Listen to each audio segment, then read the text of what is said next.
G'day guys, it's Calvin from the Cartoon Company down under in New Zealand.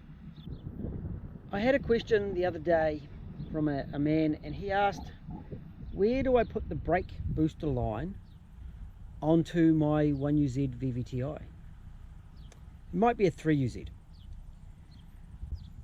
Now it seems like a really simple question, but let's do a little bit of checking and we'll see what we find.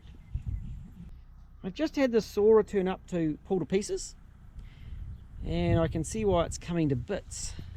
It is not very attractive.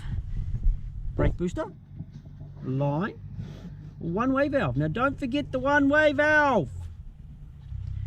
Some vehicles have it in the booster. This one, as you can see, it's in the line. And it goes to the back of the plenum, right there.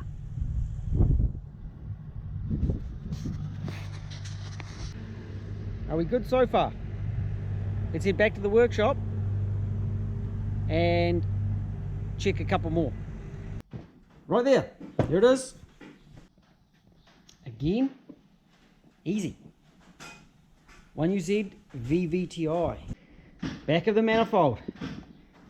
Actuator for the AVIS, the flappy thing. There's your fitting for your brake booster. We're still going okay. 3UZ. Here it is again. Oh, we're looking good. So it's not that one. And it's not that one. It's that one. Yep, we're doing good.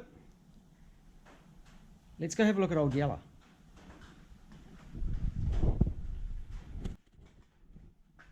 Oh! And that's where people have the problem. Not fitted. What happens on some of these is they're not fitted with the normal vacuum booster. So they don't always have the fitting on the back of the plenum. You have to go get one.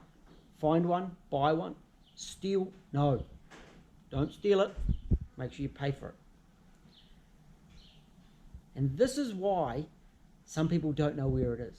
They can search all day, but the fitting doesn't exist on their engines. I find the 3UZ ones really good. And I'll try and pop up in the description the part numbers for that fitting and the Banjo bolt, because they are available brand new. Otherwise, some other Toyota models do have them. So I hope that's been helpful. We'll talk to you again soon. Catch you later.